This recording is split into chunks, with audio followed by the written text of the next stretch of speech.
문재인 대통령이 오늘 오전 진행된 신년 기자회견을 통해 2018년 국정 운영에 대한 비전과 목표를 밝혔습니다. 문재인 대통령이 2018년 첫 해외 손님으로 칼둔 칼리파 알 무바락 아랍에미레이트 특사를 청와대에서 만났습니다. 강경화 외교부 장관이 한일 일제 성노예 합의와 관련해 일본 스스로 진실을 인정하고 피해자들의 존엄 회복을 위해 노력하라고 촉구했습니다. 남과 북이 10시간 넘는 마라톤 회담 끝에 북한의 평창 올림픽 참가 문제와 남북 관계 개선에 관한 합의가 담긴 공동 보도문을 채택했습니다. 사랑채 안에 마련된 청와대 전시공간인 청와대관이 시설과 전시물을 새로 단장해 다시 문을 열었습니다. 시청자 여러분 안녕하십니까? 1월 10일 수요일 뉴스 신세계 권순욱입니다. 송은정입니다. 네, 기다리시던 권순욱 기자가 다시 돌아왔습니다. 네. 걱정들 많이 하셨는데, 우리 하승주 기자님이 너무 잘하시더라고요. 네. 그래서 저 방송을 보면서 네. 든든했습니다. 저도 참 고맙더라고요. 그래서 하승주 기자를 고정으로 안 쳐도 좋겠는데 그런 생각도 들었고. 네, 그렇군요.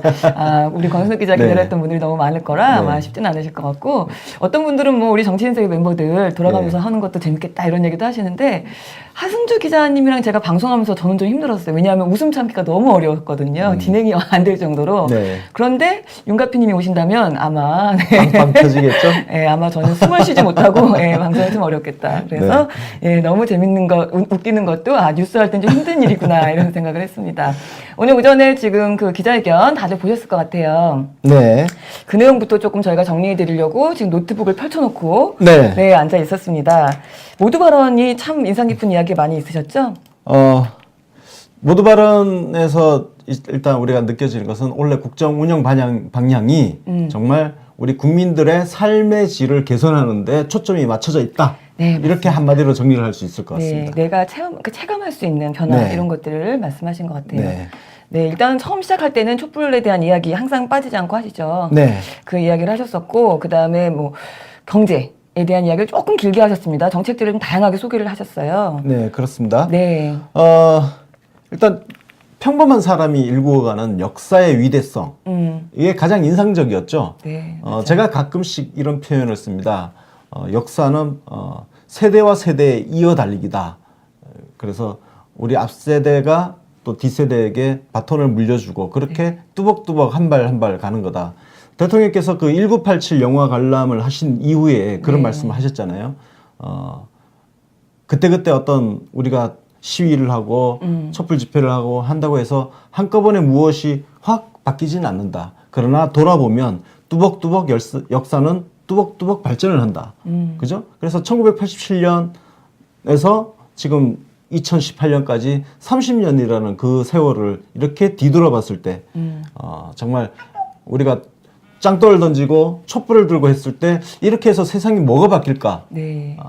그렇게 회의적인 생각도 같지만 돌아보니까 굉장히 많이 바뀌어 있잖아요. 그런 거죠. 그래서 오늘 그 신년 기자회견 신년사에서도 결국은 그런 어떤 평범한 삶의 위대성, 맞습니다. 가장 인상적이었던 부분이었습니다. 그 촛불 얘기를 하시면서 그 우리 국민들께서 자신의 소중한 일상을 내어주셨다. 그래서 나라를 바로 세워주셨으니 이제 국가가 응답할 때다 이런 이야기를 하셨어요. 네, 그렇습니다. 참 어디 하나하나가 참 감동적이었는데 하여튼 그런 이제 인사 말씀 뒤에는 경제에 대한 이야기 하셨고요. 경제를 보면 특히 이제 공공부문 비정규직의 정규직 그리고 일자리 문제 특히 그 최저임금 문제가 요즘 이슈가 되고 있잖아요. 최저임금 문제에 대한 이거 이따가 그 기자 질의응답에 대해서 응답 부분에서 좀 더 자세히 말씀드리겠습니다. 맞습니다. 그래서 그리고 이제 소상공인하고 영세 자영업자들 그리고 청년 취업 문제 그리고 혁신 성장 첨단 산업 육성이라든지 이런 문제 전반적으로 경제에 그 큰 할애를 해서 지금 신년사에 굉장히 담았습니다. 길게 하셨어요. 거의 한 40% 이상은 하신 것 같습니다. 그래서 아주 디테일까지 좀 자세하게 내용을 설명을 하셨는데 그만큼 이제 경제 안정, 민생 안정에 대해서 올해는 좀 신경을 많이 쓰시겠다는 의미이기도 할 것 같습니다. 네, 그렇습니다. 이런 문제를 해결하기 위해서 결국은 서로 다른 생각을 가진 사람들 간의 대화가 가장 중요하겠죠. 그래서 노사정 대화의 어떤 복원을 말씀하셨고요. 그리고 국회 차원에서도 입법 과제에 대한 어떤 그 대화와 타협에 대한 말씀을 또 하셨습니다. 네, 맞습니다. 그리고 특히 그 정부가 추진하고 있는 각종 어떤 정책이란 것들이 비정상의 정상화. 이거 사실 그 박근혜 전 대통령이 좋은 말을 많이 남겨놨어요. 네. 적폐청산이라는 것도 박근혜 정부가 만든 단어입니다. 예, 우리 문재인 정부가 새로 만든 단어가 아니에요. 아, 그런가요? 예, 비정상의 정상화 이것도 그렇죠. 박근혜가 했던 말이에요. 맞습니다. 예, 적폐청산도 박근혜의 말이에요. 원래 우리 문재인 대통령의 표현은 제조산하입니다. 맞습니다. 예, 나라를 새로 나라답게 새로 만든다는 거였고요. 그걸 뭐 언론이 그냥 적폐청산으로 다 얘기하니까 어쨌든 이런 것들이 반칙과 특권, 불공정 이런 것들을 바로잡는 과정이라는 거. 네. 뭐 대기업 죽이기다 보수 언론에서 특히 막 그런 얘기 막 하잖아요. 최저임금 가지고도 지금 보니까 아주 재미를 못 보니까 이슈를 계속 옮겨가면서 계속 옮겨요. 예? 지금은 최저임금에서 조금 넘어가서요. 또 다른 얘기들도 많이 하고 뭐 그러고 있습니다. 예. 이것저것 막 이슈를 다 옮겨가고 있죠. 언론도 그걸 좀 느끼는 것 같아요. 이게 재미를 보면 한 가지 가지고 계속 물어뜯거든. 맞아요. 근데 이슈를 계속 옮겨가고 있다는 것은 재미를 못 보고 있다는 뜻이거든. 맞습니다. 예, 계속 옮겨다녀. 계속 그냥. 옮겨다닙니다. 네. 아이고 참 하여튼 그런 이야기. 그래서 뭐 일자리 이야기도 하셨고 요즘에는 그래서 그 최저임금이 안 되니까 어제 그제 이틀은요. 지금 뭐가 나오냐면 이제 청년 일자리 실업률. 네, 그게 그렇습니다. 또 다시 그걸 또 불을 붙이기도 하더라고요. 자, 근데 네. 이걸 제가 그 정치 신세계, 네. 그 주간 신세계 들어보신 분들은 이미 딱 알고 계셨죠. 제가 주간 신세계에서 네. 이번 주 핵심 이슈는 아마 청년 일자리 문제 가지고 집중적으로 공격할 것이다. 네, 맞아요. 그래서 우리가 그 기사에 집중적으로 댓글 좀 펼치러 가면 된다. 네. 얘기했는데 정말 얘들이 예상을 못 벗어나요. 아, 그게 아니라 그 해외파. 어. 예, 너무 이제 잘 공부하고 오셔가지고 예측을 너무 잘하시는 거 아닌가. 네, 지금 다 맞추고 계시잖아요. 네, 그런 거지 기자들이 바보 같은 게 아니라. 네. 센트럴 대학교가 네, 권순송 명문에서 박사가 뛰어난 거다. 이렇게 생각을 해보겠습니다. 경제 얘기 끝난 다음에 안전에 대한 이야기 하셨어요. 그게 네. 좀 인상적이었던 게 자살 예방, 교통안전, 산업안전 이 세 가지를 3대 분야 사망 절반 줄이기 프로젝트를 하겠다. 이런 네. 전 이건 좀 처음 들었거든요. 국민 생명 지키기 3대 프로젝트. 네, 굉장히 신선하죠. 네, 오늘 처음 들었습니다. 예. 저는. 이름도 잘 붙인 것 같아요. 네, 국민 생명 지키기 3대 3대 프로젝트. 그러니까 사실 우리 한국 사회의 병폐 중에 하나죠. 누구나 네. 다 인정하시듯이 네. 고도 산업 성장 과정에서 사람의 생명, 인명의 그 인권에 대한 존중심이 굉장히 떨어져 있었잖아요. 맞죠. 예.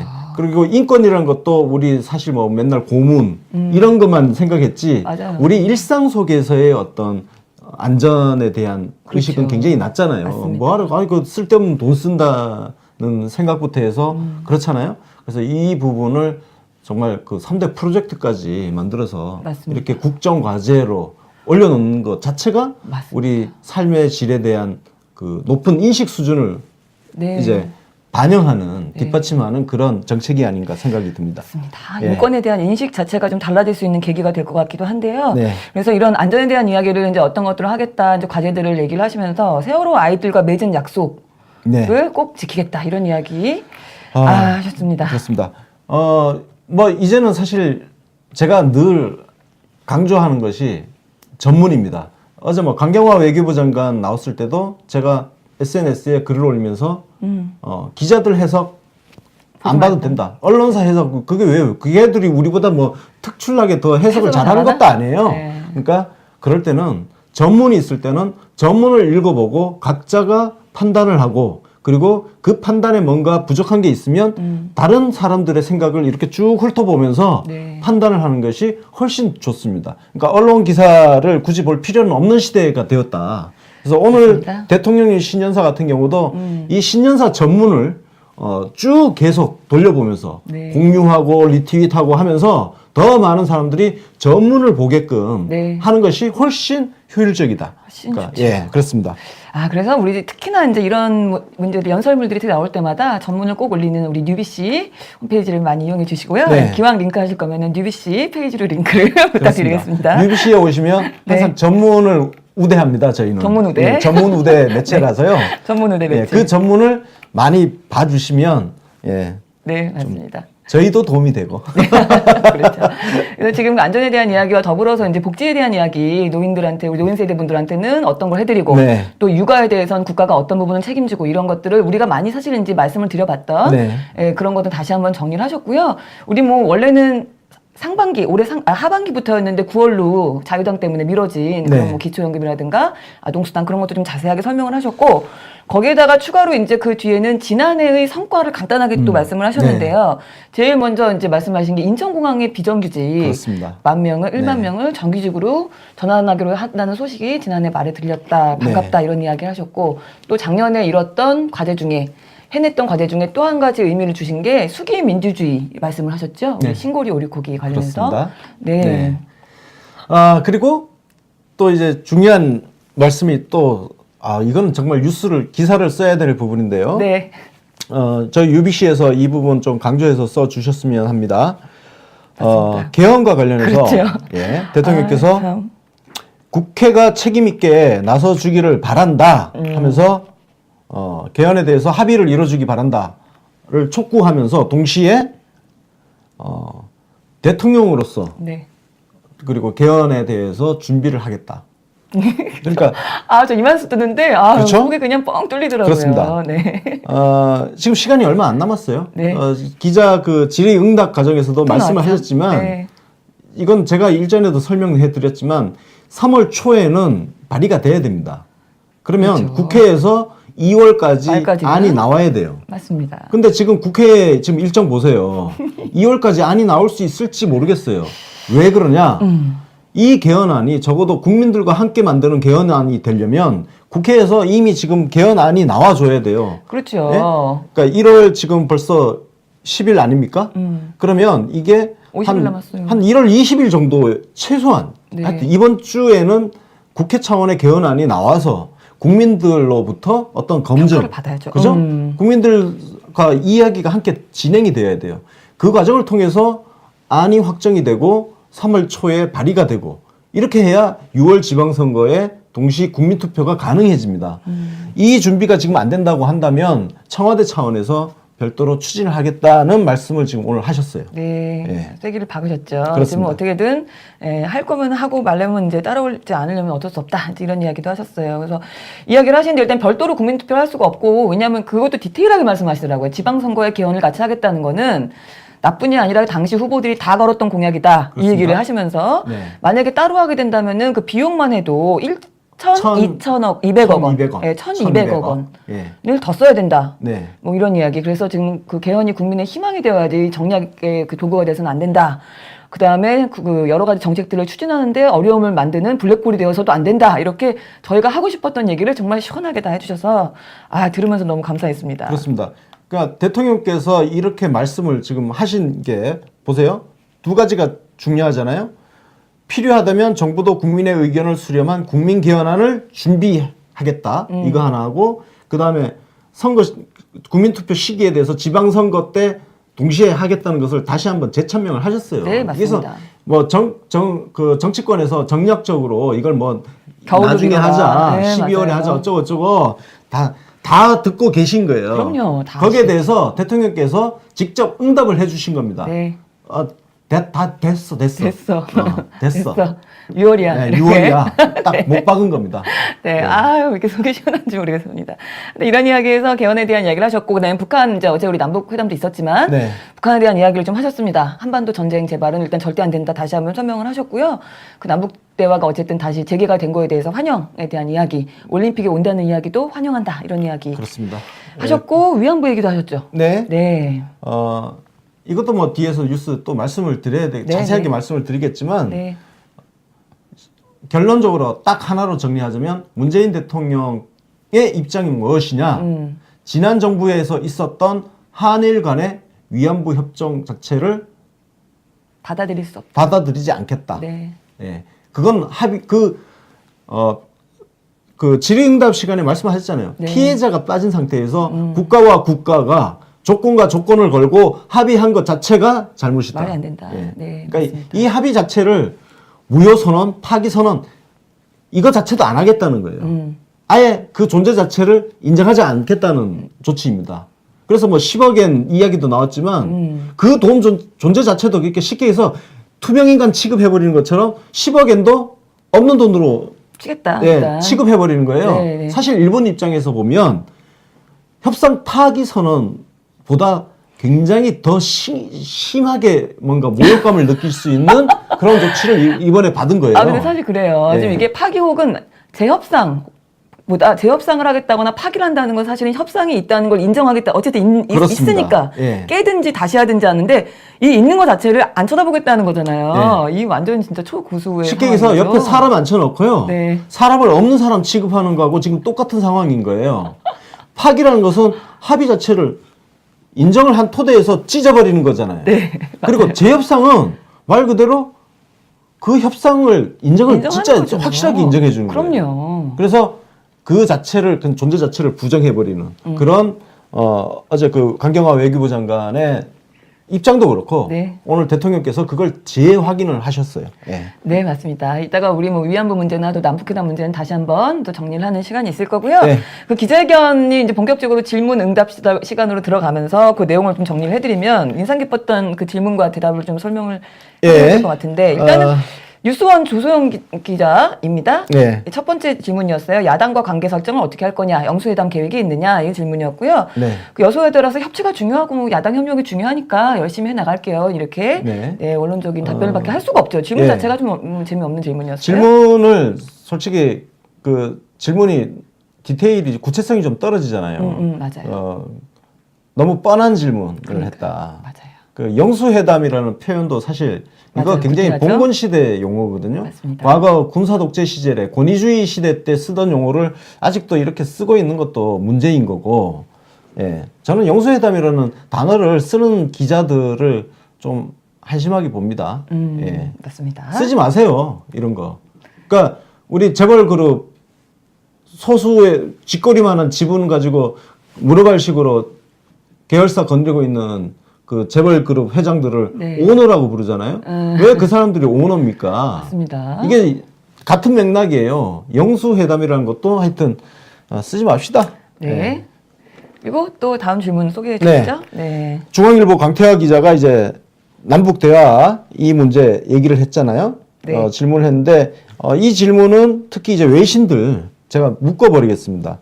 순서는 안 맞지만 뒤쪽에 보면 ABC 조주희 기자, 네, 맞아요. BBC 로라 비커 기자, 워싱턴 포스트 기자까지 전부 이 남북 대화와 관련된 질문들이 쭉 이어져 있습니다. 네, 네.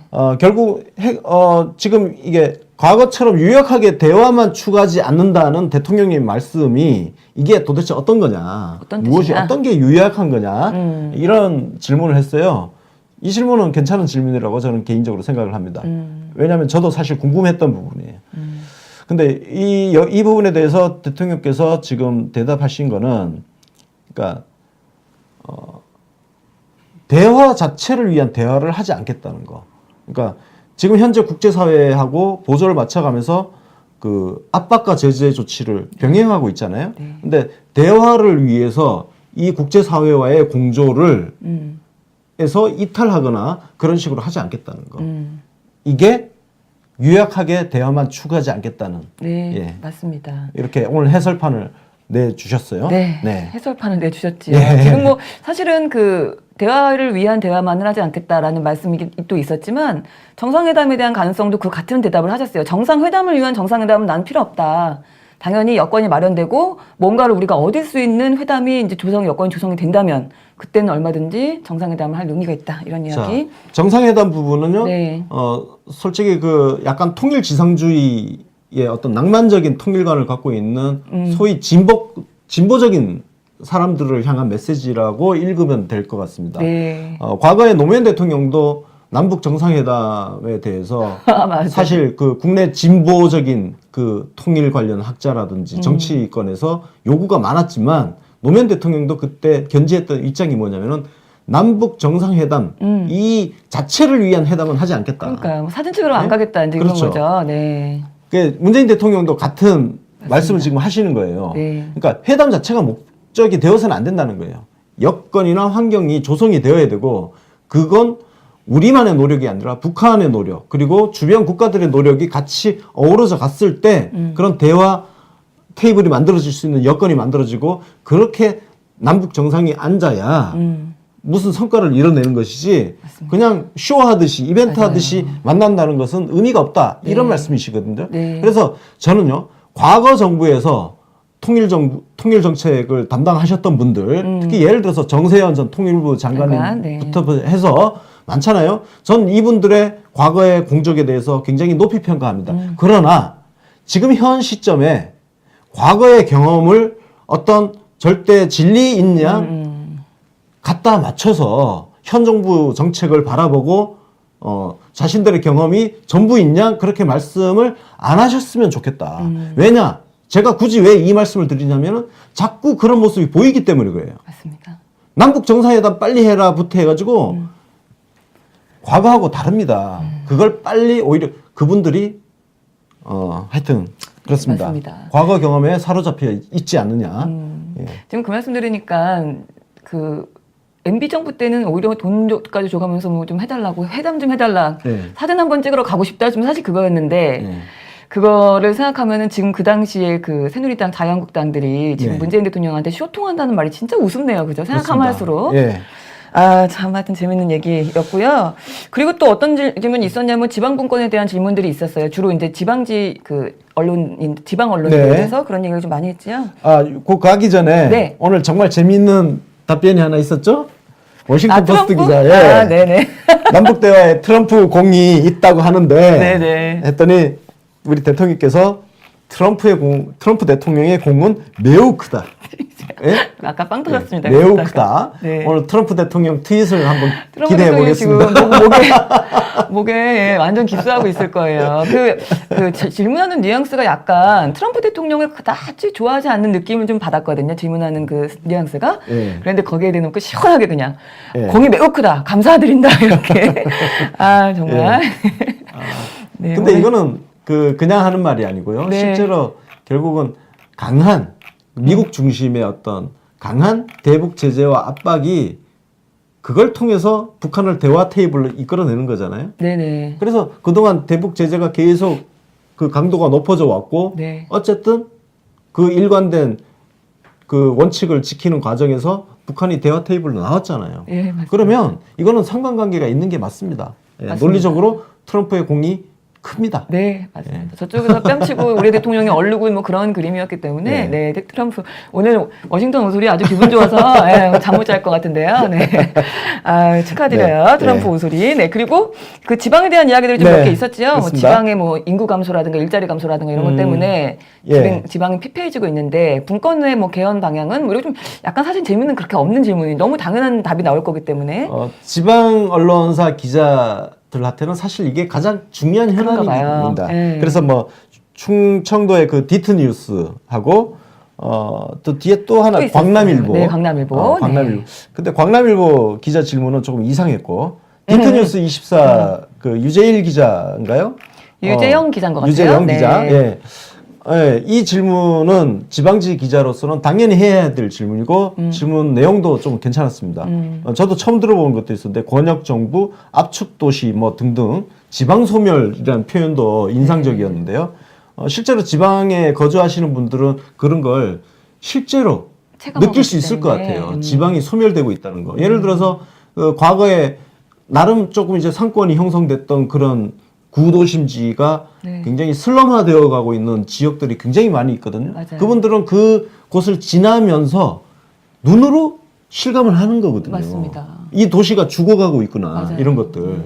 그런 측면에서 지방분권 개헌은 우리 대통령의 확고한 목표이기도 하고 그래서 지방지 언론사들이 6월 지방선거 때 국민투표 개헌한 국민투표가 동시에 진행될 수 있도록 맞아요. 여론을 모아주는 역할을 맞습니다. 충분히 해주기를 이 자리에서 부탁을 드리겠습니다. 제가 듣기로는 대구 지역의 매일신문이라든지 그리고 대구 지역 그 대구시장 권영진 대구시장 김관영 경북도지사 같은 경우도 네. 6월 지방선거 국민투표 해야 된다는 아. 입장을 갖고 있대요. 대구에서조차. 그렇습니다. 네, 지방은 사실 맞죠. 그렇습니다. 지방에 있는 분들이 지방의 이익을 위해서 그럼요. 사안에 대해서 판단을 하고 하는 거 그렇습니다. 네. 그게 가장 중요하죠. 나머지 정책도 마찬가지 아닙니까? 결국 내 이해관계에 맞느냐 안 맞느냐. 아니 다가구 주택 소유자도 아니신 분들이 다가구 주택 소유자한테 양도세 부과하는 거를 맞아요. 왜 그렇게 걱정을 합니까? 아, 어처구니가 없어요, 진짜. 무슨 벌레 때처럼 댓글 달러 가보면 와 네.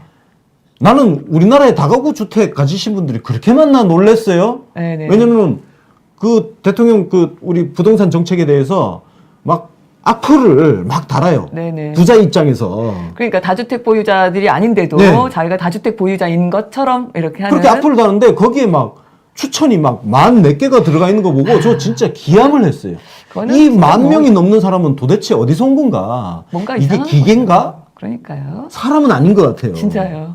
왜냐면은 그분들이 다가구 주택 보유자가 아닐 텐데 왜 다가구 주택자를 걱정을 해주는 건지. 다주택 보유자. 다주택. 네. 예. 아유, 하여튼 이런 이야기도 있었어요. 그래서 지방정부 분권에 대해서 이야기를 하시면서 지금은 단순한 그 행정사무만 책임지는 그 지방정부잖아요. 네. 근데 실제 지금 우리 지방정부들이 역량이 그 정도에 머물 정도의 작은 역량이 아니라 정말 능력 있다. 네. 그래서 재정, 조직, 인사, 복지 등에 대해서 자치권, 분권을 보장을 꼭 해야 된다. 이런 이야기를 다시 한번 강조를 그렇습니다. 하셨고요. 그리고 이제 TV조선, 최지연, 네. 이거 참 질문 짜증났어요. 제가 들으면서. 위안부 협의가 만족할 만하시냐? 할머니들이 파기를 주장하는데 재협상일 파기를 불가능하냐? 그 안 한 이유가 뭐냐? 이런 이야기를 했어요. 좀 이렇게 생각이 짧은 TV조선이 기자. 그 네. 위안부 할머니들 편인가 보죠? 그러니까요. 언제부터 편 들었다고. 그동안 그렇게 그 위안부 할머니들 입장에서 보도를 했는지 저는 금시초문입니다. 금시초문입니다.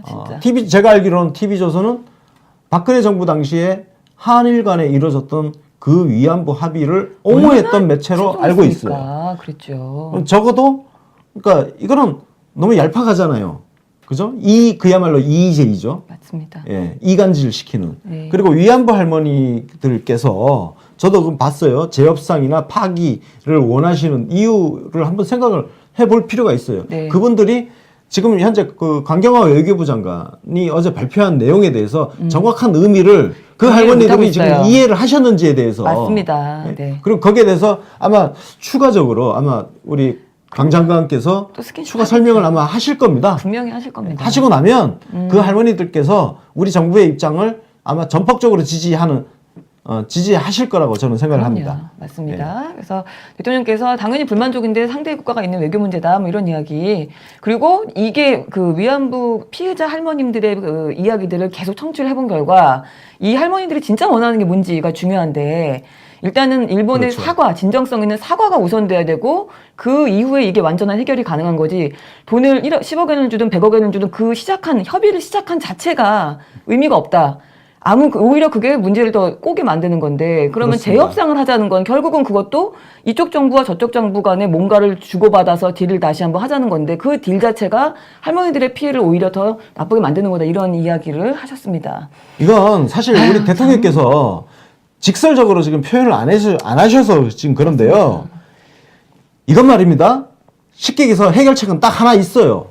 국제 인류 보편적인 기준에 맞게 그냥 일본 정부가 우리 위안부 할머니들한테 직접 진솔한 사과하면 끝. 돼요. 그게 끝이에요. 이 간단한 방법이 있어요. 왜 네. 한일 양국 간 외교부 관계자들이 왜요? 만나서 협상을 맞습니다. 하고 합니까? 거기에 왜 조건이 왔다 갔다 하고 10억 엔이 나오고 그래요. 그거 다 필요 없다는 겁니다. 그래서 지금 이 박근혜 정부 때 합의를 투명인간 취급하듯이 그렇게 취급해버린 이유가 그 합의 존재 자체를 인정할 수 없기 때문이에요.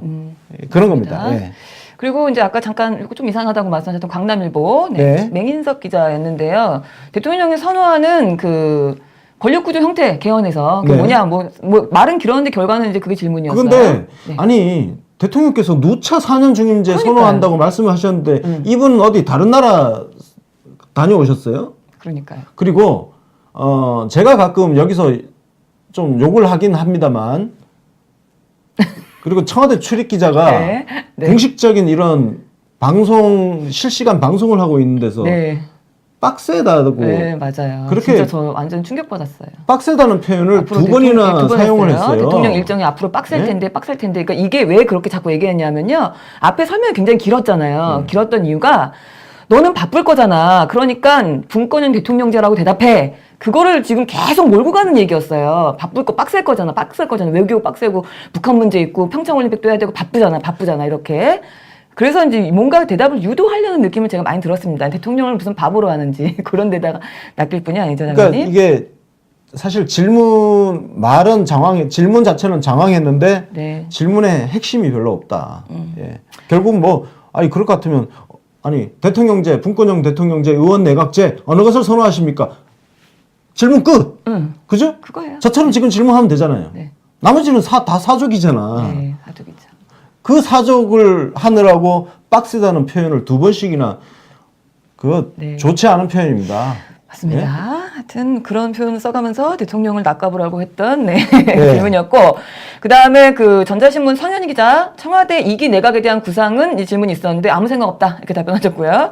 그리고 경제 성장률에 대한 질문이 있었잖아요. 3% 예. 목표인데 너무 작은 거 아니냐. 내년에 세계적으로 4%가 목적이 평균이라고 하는데 뭐 그런 이야기, 장기적인 성장을 위한 뭐 묘수가 있느냐 이런 질문을 했는데 답변을 아주 정말 깔끔하게 해주셨습니다. 이거는. 그리고 네. 지금 오늘 기자회견 룰이 기자가 질문 한 가지만 하는 거 아닙니까? 그러니까 자꾸 2개씩 해요. 그럼 왜 2개를 합니까? 자꾸 받아주면 앞에서 안 됩니다. 이미 다른 기자가 2개 했다가 한 개 잘랐잖아요. 사드. 그래서 조선일- 대통령이 사실 예. 이것도요. 전자신문 성현희 기자 질문도 청와대 2기 내각에 대한 구상은 하고 그다음에 경제 성장률에 대한 이야기를 2가지 질문을 했는데 대통령이 뒤에 거를 골라서 대답을 하셨단 말이에요. 네. 그리고 넘어갔는데 청와대 2기 내각에 대한 구상을 이걸 또 윤영찬 수석이 굳이 하나 질문 더 있으지 않습니까? 이렇게 해서 답변을 들으려고 하더라고요. 근데 규칙을 지키려고 하시던 대통령님의 그 마음을 우리 윤 수석이 좀 알아주시길 바라겠습니다. 그리고 아까 위안부 얘기했는데 SBS 정유미 기자가 네. 10억엔 이거 그 위안부 할머니 요구대로 네. 일본에다가 반환할 생각은 없는지에 대한 질문을 했단 말이에요. 네. 그러니까 이건 내용을 좀 기자들이 좀 내용을 좀 정확하게 좀 이해를 하고 질문을 했으면 좋겠어요. 그러니까요. 10억엔을 우리가 공식적으로 반환한다는 것 자체가 파기죠, 그거는. 그거는 그냥 협상을 인정하는 토대 위에서 파기하겠다는 거거든요. 그거 아니잖아요. 그러니까요. 근데 이런 질문을 좀 그냥 대통령을 곤란하게 만들겠다는 그거죠. 그런 걸로 해석할 수밖에 없잖아요. 우리 맞습니다. 입장에서. 네. 곤란하게 하겠다는 네. 거죠. 그래서 거기서 대통령이 어떤 대답을 하시든지 간에 일본한테 뭔가 꼬투리를 잡힐 수 있는 그런 상황을 자꾸 만들어주려고 하는 느낌이 좀 들었어요. 저 10억에는 말입니다. 그냥 이미 갔다 와서 일부 썼잖아요. 됐고. 그래서 나머지 우리가 다 채워놓고 우리 돈으로 다 하고 돈을 치워버리는 거예요. 옆으로. 치워놓고 이건 뭐냐. 아무 얘기 안 해. 일본한테 아무 얘기도 안 하잖아요. 네. 이건 뭐냐. 일본 니들이 가져가려면 가져가고 말려면 말아라. 이거예요. 맞습니다. 예. 그러니까 일본 입장이 얼마나 지금 난처하겠어요. 그러니까 일본 입장은 난처한데 자꾸 왜 그거를 우리 대통령 입장을 난처하게 만들려고 하는 질문을 하는지. 네. 그러니까 소위 얘기하면은 고급척 해야 될 때를 모르는 낄끼빠빠가 안 되는 그런 기자들. 아유 답답했습니다. 일종의 이런 겁니다. 우리 기자들한테 촌지 같은 거 지금은 거의 없어졌습니다만 촌지 같은 거 올 수 있잖아요. 네. 왔어요. 그러면 그냥 있던 자리에다가 그냥 딱 갖다 놓고 가져가려면 말고 중간에 사라져 버리면 난 모른다 이런 거예요. 없어지면 난 모르니까 네가 알아서 챙겨 가든지 말든지 뭐 이런 상황인 겁니다. 예. 이해를 좀 하세요. 네, 네. 예. 더 어려워졌어요, 갑자기. 예, 어려워졌나? 그렇습니다. 네. 그 전자신문 아까 말씀드렸던 그 성장률, 경제 성장률 3% 목표에 대해서는 대통령께서 대답하신 게 전 세계의 평균이 지금 4% 성장인데 네. 그거는 우리보다 훨씬 못 사는 나라들도 많이 섞여 있잖아요. 네. 우리는 지금 너무 고도 성장이 이미 어느 정도 됐기 때문에 전체 세계 평균의 경제 성장률이랑 똑같이 맞추는 건 사실상 말이 안 된다, 그거는. 이렇게 얘기를 하시면서 OECD 국가의 중에서도 좀 이제 상위에 있는 그 정도 레벨보다 우리가 더 성장률만 높으면 충분하지 않겠느냐. 그렇습니다. 네, 이런 이야기. 오늘 마침 기획재정부에서 세계 그 경제 전망 이게 보도 자료가 아마 나온 것 같아요. 네. 지금 기사를 못 챙겨봤는데 네. 그 경제 전망을 보면 3% 네. 성장률이 나온 걸로 제가 알고 있거든요. 네. 올해. 예. 네, 작년에 3.2%로 지금 예. 이제 예상하고 있다고 작년은 합니다. 이제 뭐 그렇고. 네. 그래서 지금 전반적으로 이 상위권 국가들, 네. OECD 가입 국가들 같은 경우는 3%대 성장을 다들 그렇게 잡고 목표를 있습니다. 잡고 있죠. 예. 네. 그리고 그 정도만 해도 대단한 수치입니다. 그럼요. 우리가 이제 중진국이 아니잖아요. 맞습니다. 예. 그러니까 뭐 개발도상국들 뭐 또 약간 조금 그 더 가난한 나라들 다 합쳐서 지금 성장률 목표가 네. 4%인데 거기다가 그거보다 부족하다고 지금 한마디로 지금 비판한 거예요. 왜 네. 세계 평균이 4%인데 우리 경제는 3% 성장하느냐 했는데 좀 생각이 짧은 질문이었던 것 같다 이런 생각이 들고요. 그리고 그다음에, 그 네. 한겨레 김보엽 기자 이 사람은 자기가 뭐 연예인인 줄 아나 자기 소개도 안 해요. 다른 사람들은 다 한겨레 김보엽 기자입니다. 뭐 전자선민 누굽니다 얘기하잖아요. 근데 마치 나를 통신문도 알아보고 안- 있지 그러니까. 이렇게 얘기하더라고요. 네, 참 신기한. 이게 그 공사 구분이 안 되는 개념 없는 짓거리인데요. 그러니까요. 아니 그 문재인 대통령 뭐 예전부터 알고 지냈을 수 있어요. 그러니까요. 알고 지낸다고 그러면 그 자리가 문재인 대통령과 한겨레 김보엽 기자 둘만의 자리입니까? 어디서 싸가지 없이 건방지게 말이야. 전 국민들이 지켜보는 자리에서 그런 거 통성명은 아닙니다. 해야지. 통성명은 해야지. 싸가지 없는 새끼. 네, 맞습니다. 다른 기자들은 왜 자기 소속사 이름을 왜 밝혔겠어요? 그럼요. 인사입니다, 인사. 이거는 전 국민들과 대화하는 자리예요. 그 자리에 앉아있던 모든 기자들도 무시한 거고요. 네, 공적으로 앉아 있는 거라고. 맞습니다. 애 새끼가 싸가지 없이 자기 이름도 안 밝히고 네, 네가 한겨레 김보엽 기자인지 누가 알아? 맞습니다. 웃기는 아니 진짜 시건방진 거예요, 저거는. 네. 더 하나는 건 그 말을 하지 않고 우리 오늘 자막도 없었잖아요. 네. 이름도 그 들리는 대로 막 받아 적었는데 이거를 제가 알아서 한겨레 김보엽 쓰고 나니까 되게 열받더라고요. 갑자기 우리 김원중 총수가 좀 미워졌어요. 내가 왜 이 사람을 알고 있어? 어떤 기자의 그냥 무명 씨라고 제가 이걸 얘기해야 되는데 내가 왜 이걸 알고 있지라는 게 너무 화가 났습니다. 하여튼 아니 그 김보엽 빼놓고 어느 기자가 그렇게 안 했냐고. 그러니까요. 모든 기자가 다 소속 발표 어느 신문사 아무개입니다. 그럼요. 다 그렇게 인사를 하잖아요. 맞습니다. 그 당연한 거 아닙니까? 당연한 거죠. 이 너무나 당연한 걸 지금 네. 지적질을 지금 하고 있는 거예요. 진짜 매너가 정신 없었습니다. 차리라고. 네, 예의가 없는 무례한 진짜. 한겨레 김보엽. 네. 아랍에미리트 특사에 대해서 국민적인 여러 가지 의혹이 크다. 심지어는 우리 엄마도 너무너무 궁금해하신다. 이런 쓸데없는 얘기까지 붙여가면서 엄마가 궁금해서 이거 물어봤어요. 그래서 대통령이 답변을 하셨는데 예. 네. 질문 자체는 저는 괜찮았다고 네. 평가를 합니다. 왜냐하면은 사실 지금 이제 궁금하잖아요. 예. 궁금한데 이게 외교 사안이라고 또 궁금하다고 그걸 궁금증을 또 참아버리면 안 되는 거죠. 네네. 질문 자체는 저는 괜찮았다고 맞습니다. 생각을 합니다. 네, 엄마 얘기만 안 했으면 예. 최고였어요. 네. 예. 이게 왜냐면은 그 국민들 안전 생명 이게 특히 그 파병 나가 있는 우리 자식들 네. 군인들 맞습니다. 의 생명과 관계가 직결된 있는- 문제일 수가 있거든요. 그런 의혹이 있으니까. 예. 그러면 네. 그 전 정부에서 이명박근혜 정부 동안 있었던 그 협정에 비밀 협정이잖아요. 그 협정에 수정할 부분이 어떤 게 있는지 그리고 수정을 이번에 했는지 안 했다면 앞으로 어떻게 할 건지에 대한 질문이에요. 질문 자체는 좋았습니다. 네, 좋습니다. 예. 그러니까 답변은- 기본 예의만 갖췄으면은 오늘 내가 점수 아주 후하게 주려고 했어요. 아쉽네요. 답변은 자, 어떻게 하셨느냐? 네. 그 일단은 그 노무현 정부 때 우리가 그 UAE랑 협정을 시작을 해서 이명박 정부, 박근혜 정부까지 온 건데 그 노무현 정부 때만 그 당시에 MOU가 공개가 100% 됐고 이명박근혜 정권에서는 다 거의 대부분 많은 이제 MOU가 있었지만 네. 안 됐다 공개가. 근데 그 당시에 그 나라에서도 비밀로 해달라고 얘기를 했기 때문에 뭐 그렇게 됐다고 하니 상대국의 요청이 있는데 이거 이제 와서 우리가 정권 바뀌었다고 그걸 갑자기 다 깔 수는 없다. 그런 식의 이야기를 하신 거죠. 그렇습니다. 그러면서 다만 이제 앞으로 이제 상황을 진행을 하면서 언젠가는 이거를 밝힐 때가 올 것이다. 왜냐하면 외교도 사실은 가급적이면 투명하게 공개하는 게 대통령은 일단 옳다고 생각하기 때문에 지금은 상대국의 입장을 고려해서 다 공개할 수는 없다. 이런 말씀 예, 하셨습니다. 그렇습니다. 네. 이 이야기를 제가 조금 더 설명을 해드리면 네.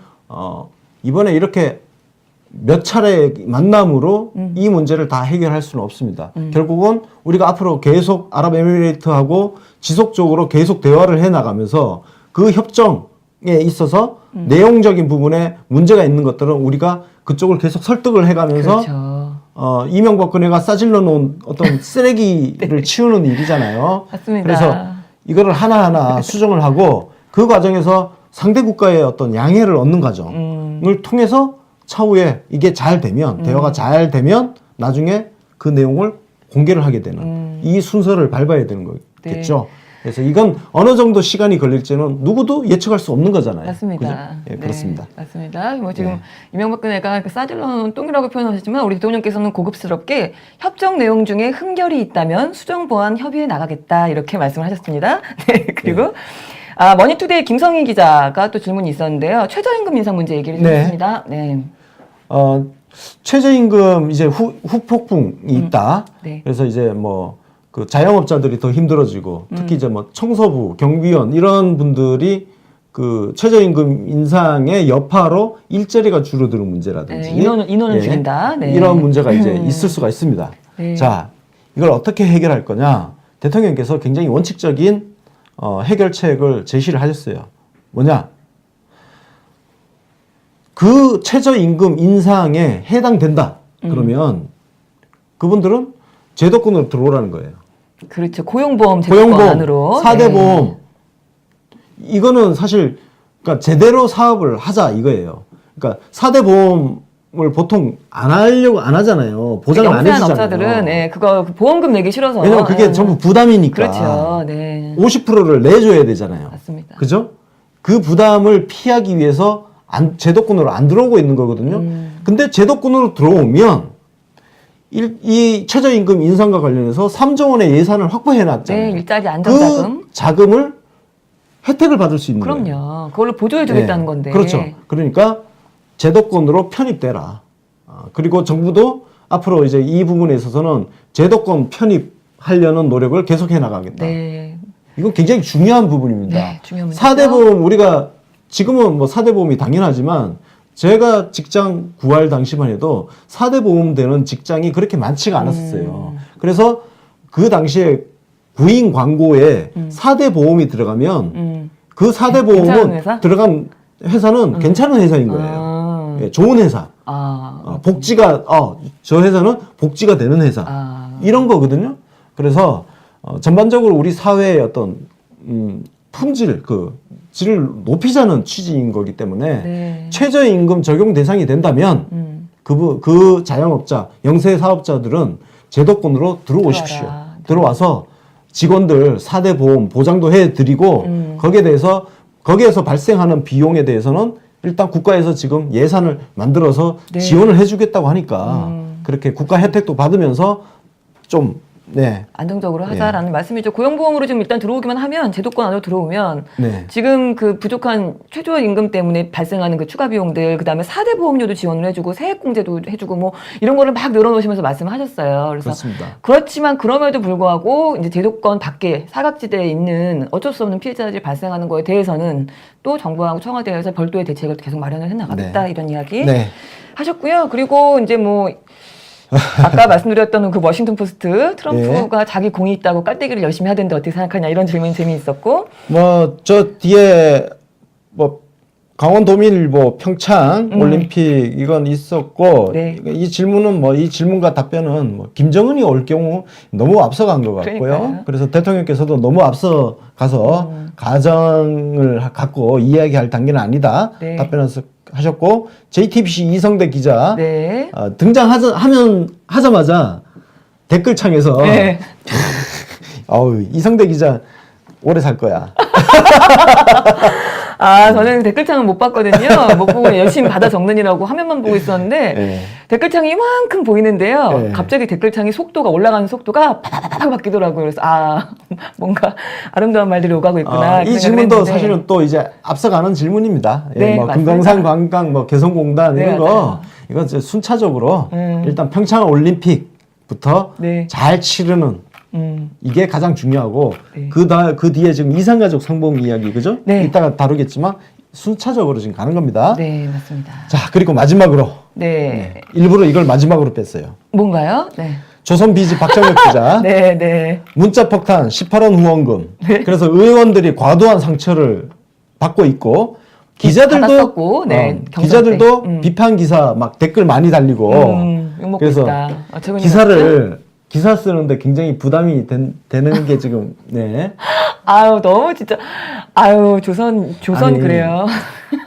이거를 네. 그 대통령한테 질문을 그렇게 하는 것 자체가 너무 수준 낮지 않습니까? 이게 신년 기자회견인데 거기에서 그래 고작 그냥 자기가 쓴 기사에 달린 댓글 이야기를 하고 있는 거예요. 이 얘기는 뭐냐면은 제가 페이스북 하면서 제 페이스북에 달린 댓글 이야기하고 있는 거예요. 맞습니다. 이게 얼마나 수준이 낮습니까? 아니 그래서 대통령께서 원론적으로 지금 정말 대통령께서 답을 너무 잘하셨어요. 답을 진짜 너무 잘하셨어요. 자. 진짜 깜짝 놀랐습니다. 역시 우리 대통령님. 그래서 일단 언론들이 요즘 이제 기사에 대해서 독자들 의견을 많이 받을 텐데 이렇게 활발하게 댓글 받는 게 익숙하지 않을 수 있을 것이다. 그러니까요. 그래 니들 이거 잘 요감 먹어봤지? 이거 안 겪어봤지? 어서 와 이런 데는 처음이지? 이런 댓글 세상 처음이지? 뭐 이런 거. 근데 정치하는 사람들은 네. 이게 뼈가 있어요. 정치하는 사람은 내내 제도 언론의 비판뿐만 아니라 자 제도 언론의 비판. 지금 우리 문재인 대통령께서는 취임하신 이후 취임 전에도 무수하게 공격을 당했지만 아유, 그럼요. 취임하신 이후에도 매일매일 쓰레기 기사에 시달리고 계십니다. 그 쓰레기 댓글을 저희가 매일매일 보고 있습니다. 기사와 댓글까지. 네. 니들이 기사 몇 꼭지 쓰고 거기에 댓글 몇 천 개 달리고 이건 아무것도 아니야.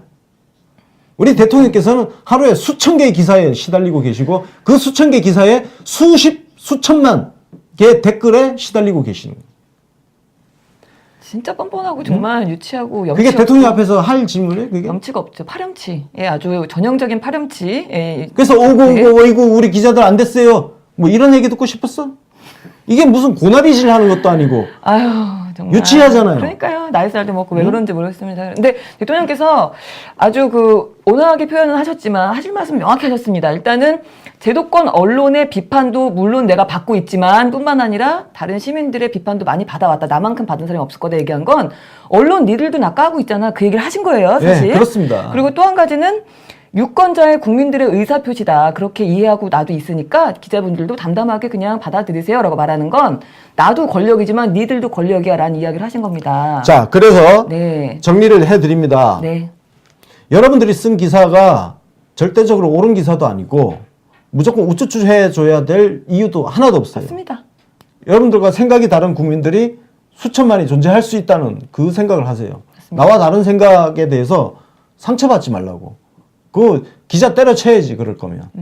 그래서 국민들의 의사 표현으로 담담하게 받아들여라. 만약에 그와 무관하게 댓글에서 허위의 사실을 가지고 인신공격을 했다 그러면 그거 그죠. 캡처해서 경찰에다가 그렇죠. 고발을 해. 맞습니다. 인생은 전체를 시간이죠. 뭉뚱그려서 국민들의 시민들의 헌법상 주어진 의사 표현의 자유를 욕할 게 아니라 맞습니다. 잘못된 어떤 허위 사실은 고소를 하면 되는 거고 나머지 댓글은 그냥 담담하게 받아들이면 된다. 그것이 민주주의 사회를 살고 있는 기자의 올바른 태도다. 정치인도 마찬가지입니다. 그래서 제가 문자폭탄 운운하는 정치인들을 개새끼 취급하는 이유가 그런 겁니다. 그런 놈들은 정치를 하면 안 됩니다.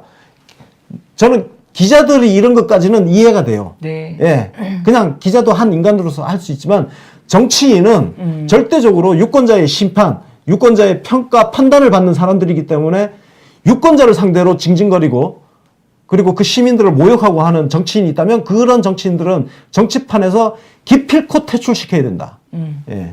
기자들은 이럴 수 있어요. 예. 그렇죠. 네. 그렇지만 기자들이 이럴 수 있는 만큼 또 우리 시민들도 이럴 수 있습니다. 네. 네. 그래서 담담하게 받아들여라 라는 네. 이야기 했습니다. 오늘 지금 기자회견 이야기를 거의 45분, 50분 가까이 했어요. 네. 굉장히 광고, 길게 여기서 했습니다. 광고 좀 보고 갈까요? 네, 그래서 저희가 네. 아무래도 오늘 한 시간 반 가까이 하게 될 것 네. 같습니다. 지금 뒤에 지금 남아있는 것도 한 40분 정도 분량이 있기 때문에 그렇습니다. 일단 광고를 지금 한번 보고요. 그리고 다음 뉴스로 넘어가도록 하겠습니다.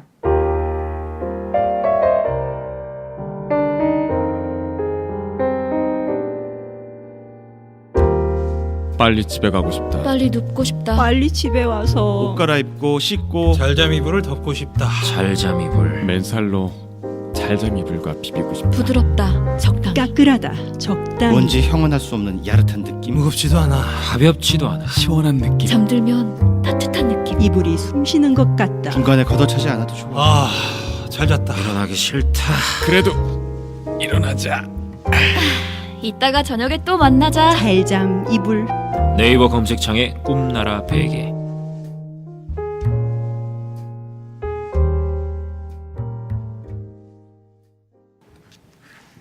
네. 다음 네. 뉴스 가도록 하겠습니다. 우리 문재인 대통령께서 어제 청와대에서 아랍에미레이트 특사 칼둔 카리파 알 부바락 특사를 만나셨습니다. 네. 네. 칼둔 특사도 왕족이죠? 네. 그렇다고요. 네. 2인자라 뭐 네. 이런 얘기도 하더라고요. 차기 왕이 될 것이 유력한 왕세제 네, 최측근. 예, 최측근. 네, 맞습니다. 아마 저 이제 만나는 장면에 살 떨리는 사람, 심장 떨리는 사람 좀 있지 않았을까 싶은데요. 어쨌든 대통령께서는 이 자리에서 이제 임종석 비서실장이랑 계속 교류가 있었지 않습니까? 이 그렇습니다. 사람이. 그래서 네. 임종석 비서실장의 말이 내 말이랑 똑같은 말이다. 같은 뜻을 우린 갖고 있다. 이런 이야기 하시면서 한국과 아랍에미리트의 전략적인 동반자 관계를 네. 발전을 좀 지향을 한다. 이런 말씀도 하셨고요. 지금 이번 만남도 네. 이렇게 생각하시면 됩니다. 한중 관계가 파탄이 났었잖아요. 네. 그죠? 시진핑뿐만 아니라 중국 인민들이 한국에 대해서 배신감을 느끼고 혐한 정서가 일어났던 그 상황을 우리 대통령께서 바꿔놨잖아요. 다 풀어놓고 오셨죠. 지금 칼둔과의 이 만남도 네. 예, 그런 상황으로 이해를 하시면 간명하게 보입니다. 그동안 그 이명박근혜 때 어떤 비밀 협정으로 인해서 생겨난 어떤 문제를 지금 다시 정상화시키는 과정이 지금 진행되고 있다. 네, 맞습니다. 또 뭐 이런 이야기, 그래서 뭐 칼둔 특사도 뭐 마음이 많이 풀렸는지 마치 제2의 고향에 와 있는 것 같습니다. 이런 아주 네, 아름다운 말씀도 하시고, 그리고 이제 그 친서를 일단 전했다고 해요. 왕세제가 이제 친서를 보냈는데 그거 전달하고, 그 다음에 올해 안으로 좀 상호 편리한 시기에 대통령도, 우리 문 대통령도 한번 가시고, 또 그쪽에서도 한번 오기를 서로 이제 왔다 갔다 하기를 좀 희망한다. 이런 이야기 했습니다. 상호 방문. 그래서 원래 우리 대통령께서 이제 한번 방문하시면 될 것 같습니다. 그러니까요. 예, 방문하고 그런 과정을 통해서 이명박근혜 때 도대체 어떤 비밀 협정을 했는지도 하나하나 조금 밝혀나가는. 물론 지금 다 파악했을 거예요. 근데 그렇죠. 아랍에미레이트 입장 때문에 네. 우리가 지금 밝히지를 못하고 있는 맞습니다. 그런 상황인 거고, 차근차근 정리를 아마 하고 나면 네, 그 전모가 나중에 다 드러날 거라고 생각을 합니다. 네, 세상엔 비밀이 네. 있겠습니까? 곧 드러나지 않을까 네. 싶은데, 지금 우리 대통령님을 만나기 전에 임종석 비서실장을 그 전에 먼저 만났어요. 네. 여기 뭐 성북동에 있는 가구박물관에서 만났다고 하고요. 네. 원래는 한 1시간 정도 예정을 했었는데 3시간 30분이나 같이 있었답니다. 네.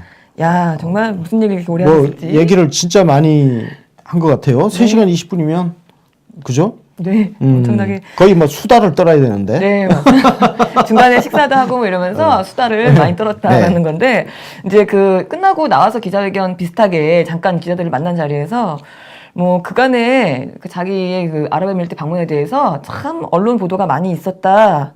그랬는데 한국과 아랍에미리트의 관계가 얼마나 중요한 관계인지 이번에 한번 생각해보는 계기로 좀 삼아라, 이런 이야기. 그러니까 우회적으로 약간 그 일침을 놓은 것 같아요. 네. 네. 그렇습니다. 이게 그 대통령께서 질의응답 시간에 말씀하셨지만 그 아랍에미레이트와의 외교 관계는 우리 노무현 대통령 때부터 이렇게 이루어져 왔던 네. 그래서 관계를 돈독하게 만들어 왔던 상황이기 때문에 이거를 잘 지금 하여튼 아이고 답답하죠. 요즘 뭐 뉴스 네. 다 보셨죠? 네, 뭐 다 보셨죠. 김태형 전 국방부 장관 같은 경우는 네, 맞습니다. 저거 거의 뭐 국가보안법으로 지금 난리 나야 되죠. 그런 상황이고, 칼둔이 여기서요, 칼둔 그 청장도 한국 언론에 대해서 약간 또 그러니까 지금요, 한국 언론이 전 세계에서 지금 여기저기서 욕을 먹고 있어요. 네. 하도 이제 이상한 짓들을 많이 해서 그런데, 칼둔도 한마디 했더라고요. 예. 한국의 언론 보도들, 그러니까 지금 UAE에 방문했던 거에 대해서 계속 언론 보도가 이제 쏟아져 나왔던 걸 여기서도 본 거죠. 그래서 유감이 좀 있다, 이런 식으로 표명을 했다라는 그러니까 얘기고요. 거기도 대사관이 있을 것이고 그럼요. 한국에 나와 있는 대사관에서 한국 언론 보도, 왜냐면 자국과 관련된 보도가 계속 나오니까 그러니까요. 그 언론 기사를 전부 스크랩을 하고 본국에 보고를 하지 않았겠습니까? 맞습니다. 얼마나 지금 짜증나. 대한민국 언론은요, 일단 우리 대한민국의 굉장히 암적인 존재이고 국익을 저해하는 지금 최선봉에 서 있어요. 국익 저해 집단으로 최선봉에 서 있는데, 이게 단순히 우리 안에서만 민폐가 아니라 해외 다른 국가들한테도 지금 민폐인 상황인 겁니다. 진짜 민폐죠, 네? 말 그대로. 네. 정말 이게 국가적으로 전 세계적으로 민폐예요. 대한민국 언론이. 맞습니다. 대한민국 언론하고 우리 자유당 아주 민폐를 제대로 보여주고 있는데 하여튼 그래도 이제 기분이 좋게 우리 뭐 임종석 실장도 잘했고 잘 풀렸나 봐요. 그래서 우리 뭐 한국하고 아랍에미리트 관계를 약간 결혼에 빗대서 뭐 얘기를 하면서 아주 그 회담 내내 분위기가 화기애애했다. 그 사진들 보니까 우리 임 실장이 정말 오랜만에 미스터 한박 입이 찢어지게 웃고 다니더라고요. 그만큼 신경을 많이 쓴 그 회담이었다 저 싶어요. 웃을 때 보면 저랑 좀 비슷하게 닮았어요. 맞아요. 그죠? 맞습니다. 예. 아니 내 사진을 보는 것 같아가지고 순간적으로. 그랬어요? 아, 맞습니다. 비싼 구독은 있으시죠? 네. 미스터 한박2로 말씀드리겠습니다. 아, 욱인데, 원래 욱이시잖아요. 네. 별명을 한박이 될 수 있도록 많이 좀 웃어주시면 좋겠다. 예. 네. 그리고 이제 이거 외에도 지금 청와대에서는 어제 공식적으로 이 뭐 와갖고 양국 간에 우후증진을 했고 이런 그냥 당연하신 말씀만 했지.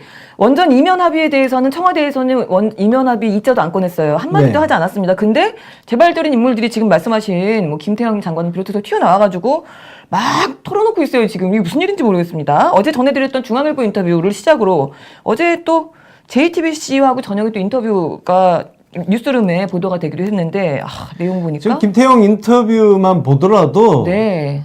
지금 와 어처구니가 없죠? 아니 저 좀 깜짝 놀랐습니다. 진짜 아니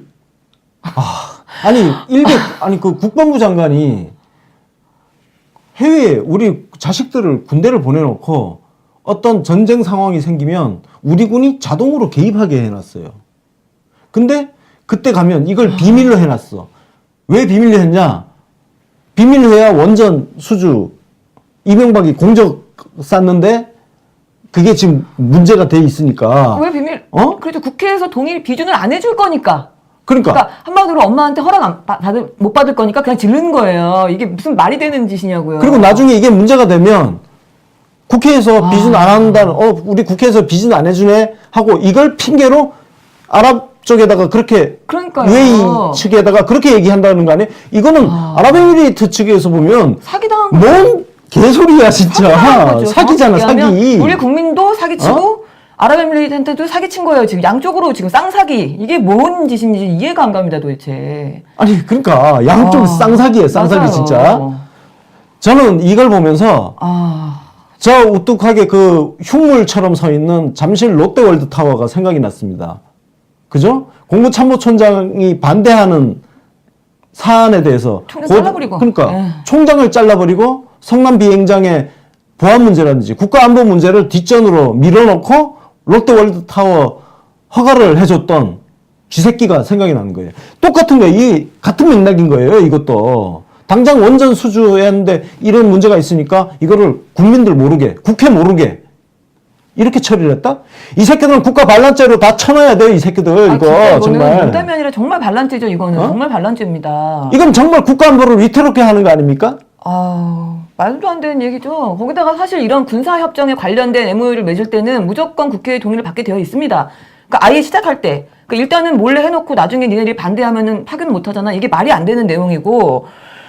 거기다가 심지어는 이 사람은 본인이 뭐 자기가 책임지고 그렇게 하기로 했다. 각하께서는 몰랐다. 좀 그딴 소리 하고 있더라고요. 이것도 진짜 심각한 게요. 어떻게 책임질 건데 도대체. 이거는 지금 파병 문제는 헌법상 심지어 국회 동의를 받게 할 정도로 중대한 그러니까요. 국가안보 사안이에요. 그러니까요. 국군 통석 이명박이가 그때 국군 통수권자잖아요. 근데 통수권자 모르게 했대. 통수권자 모르게 그냥 지가 알아서 했다고 국방부 장관이. 대단하시네요. 진짜. 이거는 진짜 옛날 진짜 이 반역죄잖아요. 반역죄. 네. 반역죄면 이거는 이명박이가 알아도 문제 몰라도 문제인 겁니다. 예? 이명박은 어떤 경우에도 지금 문제인 거예요.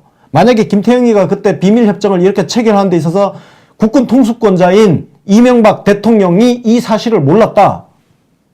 이 새끼는 진짜 대통령 자리 왜 앉아 있었던 거야, 이거는? 말도 안 되는 얘기죠. 그러면서 이 사람 하는 워딩도 웃깁니다. 대통령께서 이런 식의 세세한 것까지 부처의 사항을 알 수는 없잖아요. 그렇게 얘기하는데 우리나라 그 군대의 군인들, 우리 젊은이들의 목숨이 걸린 일이 그렇게 세세한 일이고 사소한 일입니까? 이런 사람이 국방장관에 앉아있었다는 자체가 하기사 뭐 얘기하면 뭐합니까? MB가 대통령이 앉았는데 참 어묵한 시절이었습니다, 진짜. 진짜 너무 어처구니 없어요. 이거는 어떻게든 국가보안법 활용 좀 합시다. 그냥 이럴 때 진짜 저 보안분실 요즘 얘기 나오던데 보안분실 끌고 가서 좀 잡아버립시다 좀 이럴 때. 어? 그러니까 지금 이게 지금 우리 정부의 딜레마, 일종의 딜레마는 뭐냐면 이거를 그래 국가에서 알아서 얘네들 다 사법 처리해버리려면 이게 이런 게 있었다는 걸 다 인정하고 오픈을 해야지만 가능한 거죠. 근데 지금 상대국이 있기 때문에 지금 오픈을 못한다고 대통령이 지금 말씀하셨잖아요. 그러니까 아직은 이걸 우리가 어쩔 줄 모르는 상황인 겁니다. 어쩌지 못하는. 그래서 이거 가지고 또 정의당 뭐 김종대도 나왔지만 나와가지고 당장 국가에서 이건 정부에서 무슨 손을 봐야 된다 야단 법석을 하는데 우리 국가가 이걸 공개적으로 공식적으로 오픈을 못한다고요. 이 사람아 지금. 상대국이 있다고요. 예, 상황을 좀 이해를 하고 떠들고 다니든가. 그러니까 아휴 하여간 그렇습니다. 이걸 뭐 지금 다 까면은 속 시원하겠지만 그럼요. 이거는 그러면 우리가 아랍에미리트하고 쉽게 해서 단교하겠다는 거예요. 맞습니다. 국교 단절이에요. 국교 단절. 응? 말이 안 되는 소리고 그래서 김종대 의원이 요즘 뭐 이 사안과 관련해서 좋은 이야기는 많이 하고 있지만 너무 나가지는 맙시다. 네, 그러니까요. 이게 국가 간의 외교 문제가 걸려 있어서 네. 청와대가 극도로 말을 아끼고 있는 상황에서 혼자 광 팔지 말라고. 맞습니다. 광 파는 거 너무 보여서 티가 나서 그래 지금. 아는 거 많아서 막 어? 신났어요. 지금 알겠는데 감사한데 네, 지금 정부는 살얼음판 걷고 있으니까 제발 좀 자중하시란 자, 말씀. 그리고 또 하나 여기서 짚어야 될 게 네. 송영무 장관에 대한 부분입니다. 지금 이 사안을 가지고요 보수 언론이 뭔 작전을 지금 또 펼치고 있냐면은 송영무 장관을 경질적으로 몰아가려고 하고 있어요. 맞습니다. 마치 이 문제가 송영무 장관이 아랍에미리트를 다녀오면서 불거진 문제가 것처럼. 더 꼬인 것처럼 맞아요. 그렇게 몰아가면서 이걸 가지고 청와대와 송영무 장관 간의 어떤 이간질을 또 시키고 있어요. 그래서 청와대 안에서도 송영무 경질론이 나온다는 식으로 내피셜 기사를 쓰고 실제로 그래서 그런 어떤 분위기를 만들고 그러니까 이게 자칫 관리를 지금 청와대에서 잘 하고 있는데요. 그래서 거기에 또 부안해동하는 사람들이 있어요. 송영무 장관 욕하는 사람들. 그거는요. 철저하게 보수 언론 프레임에 놀아나는 겁니다. 송영무 장관 지금 보수 언론 정리하면 청와대와 송영무 장관을 이간질시켜서 송영무 장관을 경질하게 만들고 그 뒤에 어떤 프레임이 또 작용하냐. 운동권 청와대가 안보관 투철한 국방부 장관을 잘랐다는 식으로 이념 공세를 펼치기 위한 시나리오를 지금 가동하고 있어요. 그러니까 송영무 장관 비판 댓글이라든지 이런 게 보이면 그게 우리 프락치라는 거. 예. 맞습니다. 말도 안 되는 얘기죠. 송 장관이 가서 일을 사고 친 일을 가져가갖고 해결을 바로 못하고 돌아왔다는 것 때문에 사실은 예. 해결을 완전히 깨끗하게 하고 돌아오지 못한 건 맞지요? 근데 그걸 어떻게 한 방에 국방부 장관이 대통령도 아니고 깨끗하게 한 번 가갖고 그 해결될 문제가 아니었던 거예요. 그러니까. 네. 근데 그걸 가지고 마치 들쑤셨다, 벌통을 들쑤셨다는 잘못이 있다는 식으로 지금 계속 자유당도 비롯해서 그렇습니다. 얘기를 하고 있는데 택도 없는 소리입니다. 네, 우리 송영무 장관 힘내시기 바라고. 네. 그리고 이제 그래서 이제 지금 김태형 전 장관이 나와서 계속 떠드는 내용 때문에 거짓말들이 쭈르륵 나오고 있어요. MB가 그 며칠 전이죠. 열흘 전에 1월 1일 예, 그 신년 할애회 뭐 이렇게 기자들 만나서 그때 이명계가 없을 때 이 질문이 있었거든요. 이명박 저 새끼는 네. 말을 반대로 읽으면 돼요. 그냥. 있었다 이렇게 이명계가 예. 있었다. 반대로 그냥 반대로 읽으면 그게 빠를 것 같아요. 네, 예. 맞습니다. 그리고 나와서 지금 열심히 지금 털어놓고 있는 김태형 전 장관도 2010년 국회에서 이거에 대한 질의가 있었거든요. 실제로 있었을 때 네. 비밀 MOU 없었다라고 또 그때 본인도 거짓말을 했었어요. 그러니까 본인의 말을 지금 이제 번복하면서 다 털어놓고 있는 상황입니다. 네. 하여튼 잡아넣어야 되는 상황이고 아까 뭐 김종대 얘기 잠깐 했는데 뉴스공장 출연해갖고 이것저것 이야기를 좀 하긴 했더라고요. 근데 적절하게 국회의원이 그렇게 이제 정보를 가지고? 예, 정보 가지고 이렇게 국민들의 알 권리를 충족시켜주는 부분은 저는 네. 긍정적으로 평가를 맞습니다. 합니다. 네. 예. 일단은 긍정적으로 평가를 하고 있어요. 감사합니다. 예, 너무 근데- 많이 나가지 마세요. 맞습니다. 네. 제가 이제 내용 보면서 다 좋긴 한데 물론 이제 이분이 원래 말씀하시는 게 좀 이렇게 자극적인 막 그런 네. 단어 사용해서 사람들 귀를 쫑긋하게 만드는 예를 들면 뭐 야 외교부가 국방부 걔들 미쳤다 이렇게 얘기하더라 이런 식의 표현들을 막 해서 더 빨리 얘기가 퍼지긴 하는데 항상 얘기 끝날 때 마지막에 그러니까 정부가 지금 뭐 하고 있느냐 빨리 나서라 이런 얘기를 하세요. 이번에도 그렇더라고요. 근데 저는 그러지 마셔라 좀 제발. 그러니까 거기까지 가지 말씀. 말라고. 네. 정보를 가지고 얘기만 풀고 그 뒤에 주제 넘게 뭐 정부가 어쩌고 하지 말라고. 정부는 뭐 이걸 속 시원하게 안 밝히고 싶어서 지금 그러니까요. 하냐고. 진짜. 응? 안 그래도 지금 김성태를 비롯한 자유당 애들이 막 떠들잖아요? 막 떠들 수 있는 이유가 뭐냐면은 네. 정부가 말 못하니까. 아랍에미리트와의 외교 관계 문제 때문에 함부로 지금 이 사안에 대해서 말을 못한다는 거를 알고 막 떠들고 있는 거예요. 진짜 나쁜 놈들이죠. 저는 어? 진짜 그 생각하면 너무 열받습니다. 본인들이 잘못 저질러 놓고. 근데 김종대도 결과적으로는 결국 종착지가 김성태하고 똑같아 버리는 거예요. 그렇게 되면 정부 지금 뭐 하고 있냐 이렇게 돼 버리면 이거는 김성태가 까부는 그 이면이 김종대가 나오는 겁니다. 말 못하는 상황을 지금 이용하는 거예요, 그거. 맞습니다. 예. 그래서 지금 말씀하신 김성태 지금 보니 이번에 그 칼둔 청장이 들어온 이후에 갑자기 자유당 싹 조용해졌거든요. 근데 이제 김성태 혼자서 지금까지 계속 이제 혼수 상태예요. 떠들고 있어요. 네. 근데 오늘도 떠들었어요. 계속 떠들더라고요. 뭐 이렇게 아무 뭐 예. 근데 이 김성태 얘기는 너무 미친 소리를 가지고 진짜 그냥 미친 소리 하고 개소리 그 술주정 네. 지금 부리고 있다. 네 맞아요. 예. 진짜 그 정도로 어처구니가 지금 저게 저 지금 보여드리는 기사는 그 시사자키 정관용 출연했던 내용인데요. 저건 뭐 다 소개시켜드릴 수 없지만 저를 들어보시던가 한번 읽어보십시오. 저 진짜 이거 읽다가 제가 최근 읽었던 모든 기사 중에 제일 웃겼습니다. 저 웃다가 정말 배가 아파서 쓰러졌어요. 그리고 정관용 씨조차도 정관용 교수조차도 얘기 듣다가 그게 뭐예요? 이렇게 끝내요. 말이 안 되는 얘기를 하고 있는 거예요. 정말 어처구니가 없는 너무 웃기는 기사였습니다. 그러니까 마이크 주지 마세요. 그러니까 왜 불러줘? 네. 마이크 주지 말고 그리고 김성태가 헛소리 떠들 때 기자들 그거 우리가 상식이 있으면 김성태가 떠드는 게 헛소리라는 거를 알잖아요. 근데 헛소리를 그냥 떠들었기 때문에 아 이게 팩트다 하고 그냥 받았습니까? 그것도 좀 쓰지 맙시다. 뭐 좀 정성껏 써야지. 네. 아니 추미애 당대표 그 그렇게 다 안 쓰잖아. 쓰지 맙시다. 그러게 말입니다. 하여간 어처구니가 없는 네. 자유당 김성태 얘기까지 했습니다. 네. 다음 소식 가겠습니다. 강경화 장관이 어제 한일 그 일제 성노예 합의에 대해서 우리가 앞으로 이제 어떻게 나갈 건지 그런 결과를 좀 발표를 했습니다. 정부 입장을. 지금 자막으로 네. 일본 스스로 진실을 인정하라 이렇게 나갔잖아요. 네. 예, 이겁니다. 네. 그냥 이번 지금 외교부의 발표 핵심은 맞습니다. 일본 스스로 그 진실을 인정을 하고 진솔하게 사과해라. 간단하잖아요. 이걸 안 하니까 복잡하게 무슨 외교 회담 해가지고 이명 계약까지 해가면서 왜 그렇게 이 일을 복잡하게 해결하냐 이거예요. 이렇게 쉬운 방법이 쉬운 있는데. 것을. 예. 맞습니다. 그래서 지금 뭐 간단하게 요약해드리자면 일단은 우리 피해자들의 명예와 존엄이 우선이다. 그거 회복에 최선을 다하겠다라는 얘기. 네. 근데 일본 보상금 10억엔 동결이야 그냥 뭐 그 돈을 일단 안 받은 셈 치거나는 얘기예요. 그래서 네. 그걸로 만든 뭐 화해치유재단 기금 있잖아요. 그거 네. 10억엔으로 만든 거잖아요. 네. 그래서 여기에서 그 피해자 할머님들을 이 재단 만들어 놓고 재단에 앉아있는 사람들 인건비 그걸로 충당하면서 지금 있었던 거지 아닙니까? 그렇죠. 그걸로 지금 다 정부 돈으로 다 메꾸겠다는 거고 네. 할머니들한테 강제로 막 이렇게 통장에서 넣어줬던 돈도 다 정부가 준 거다 그거. 그리고 안 받고 거부했던 할머니들도 이제 받게끔 정부가 드리겠다 일단. 그렇죠. 그렇게 하는 거죠. 그리고 남은 그 10억에는 일본에서 이제 가져가려면 가고 말려면 말고 뭐 어떻게 운영할지는 이제 피해자랑 일본 측이랑 상의를 하겠다는 얘기. 그다음에 한일 위안부 합의 재협상은 하지 않겠다. 아까 설명드렸지만 이게 정말 최고의 방법, 최선의 방법입니다. 깜짝 놀랄 정도의. 재협상을 요구하는 것 자체가 기존 협상을 인정하는 거기 때문에 그렇죠. 재협상은 진짜 말도 안 돼. 가장 나쁜 게 재협상이에요. 네. 그 다음 나쁜 게 파기 선언입니다. 그런 거예요. 그리고 지금 우리 정부가 선택한 방안이 가장 좋은 방법이다. 투명인간 취급. 맞습니다. 예, 없는 거. 존재하지 않았던 걸로 지금 취급해버리는 거거든요.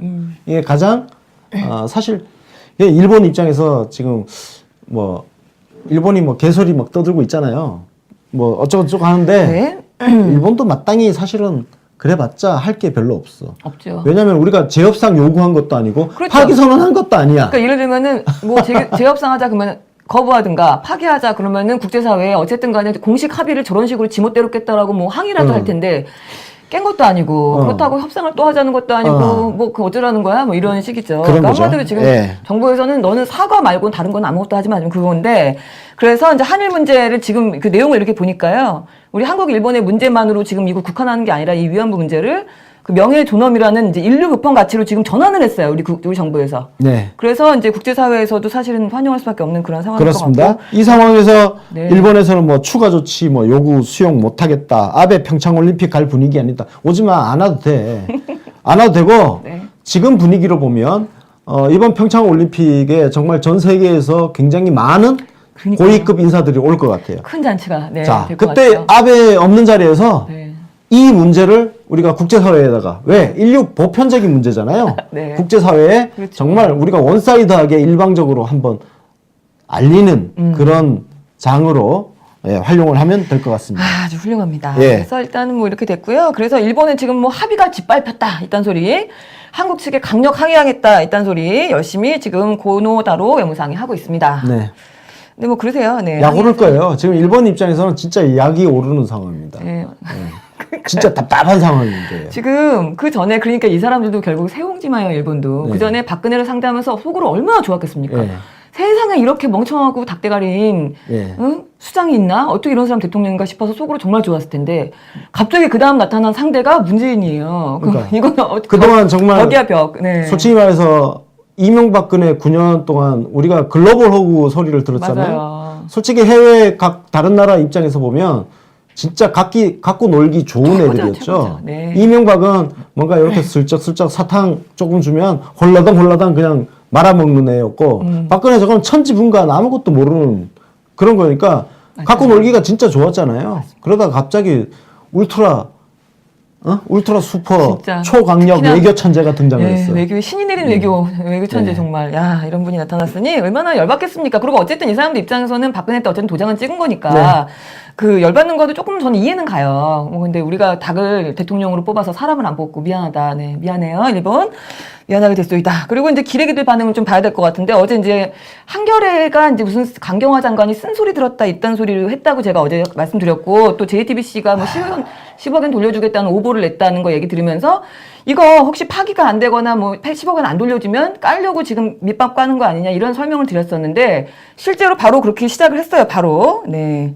자칭 뭐 진보류라고 얘기하는 그런 언론들 아니 제가 제일 파괴라. 좀 그렇게 아니 한국일보 지금 화면에 보시겠지만 네.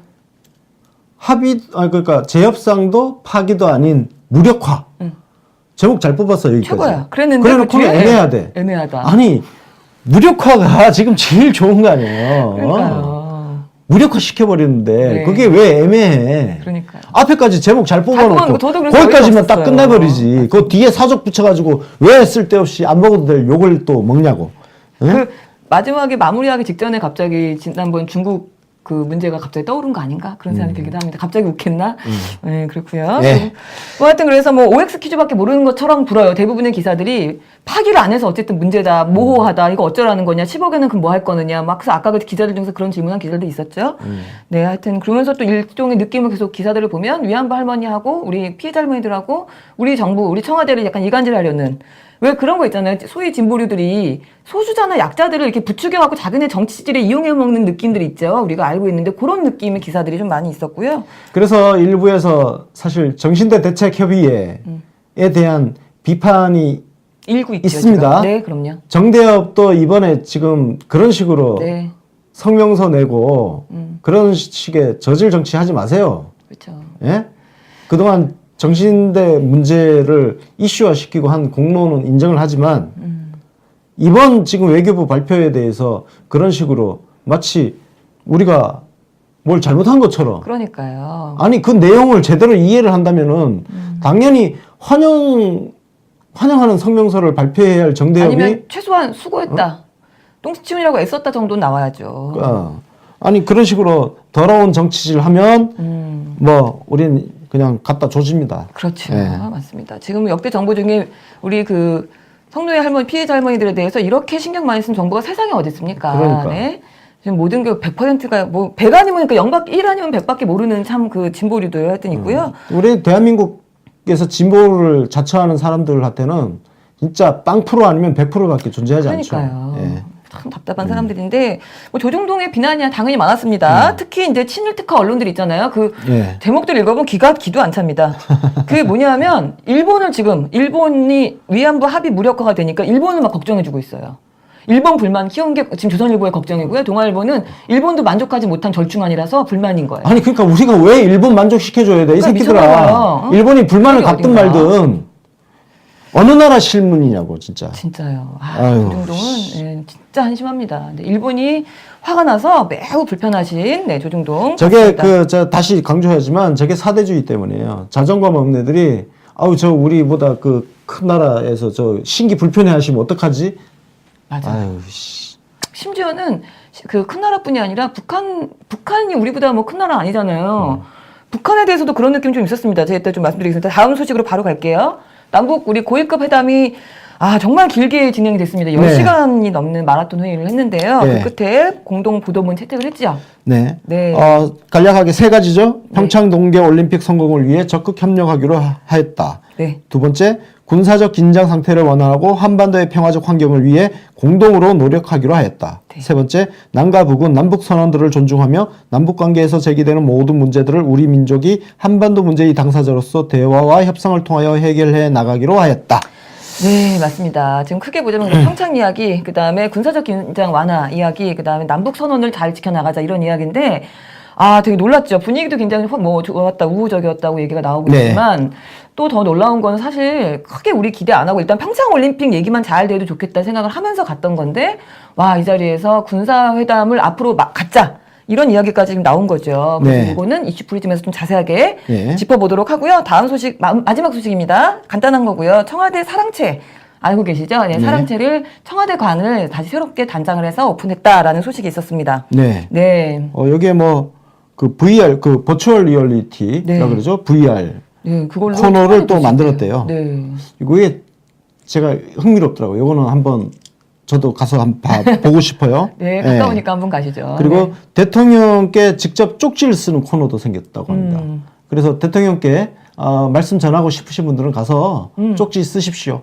맞습니다. 그러면 대통령님 혹시 운 좋으면 대통령님 답장을 받을 수도 있지 않을까? 거기다 막 자기 주소랑 연락처 막 적어서 팬레터 보내듯이 연락처 적어서 전화번호를 네. 따드리는 걸로 이렇게. 네. 네. 그리고 지금 마지막으로 일단 카드는 우리 초등학생들이 방문을 하면 초등학생들한테 주는 선물이라고 해요. 청와대에서 온 편지라고 해서 입체 업소 같이 그렇게 된 거 그런 네. 것들 이제 조립해 볼 수 있는 그런 거 준다고 하니까 많이 가보시길 바라겠습니다. 네. 이슈 프리즘으로 이어집니다.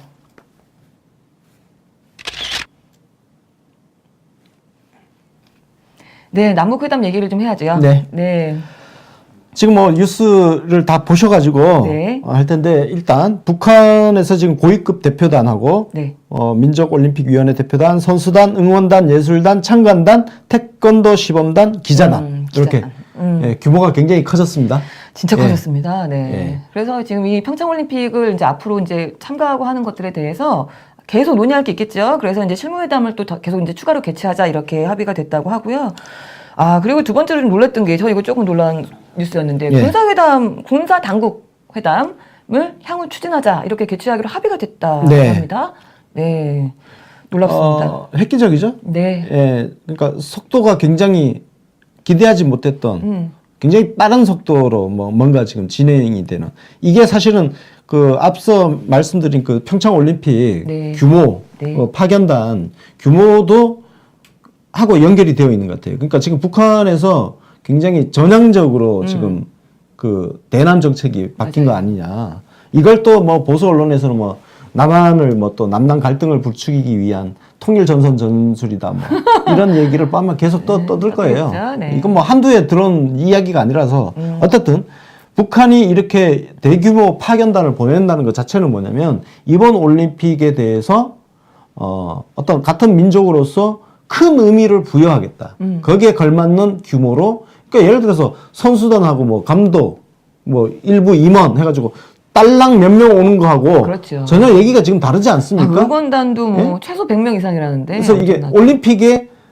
이번 평창 올림픽에 부여하는 의미 자체가 다르다는 걸 지금 보여주는 거거든요. 네. 거기에 걸맞게 그러면 이참에 내친 김에 지금 군사적 긴장 상태를 해소하기 위한 어떤 당국 노력도 당국이- 해보자. 네. 예. 예를 들어서 북한 그 파견단이 우리나라로 올 때 어떻게 올 거냐.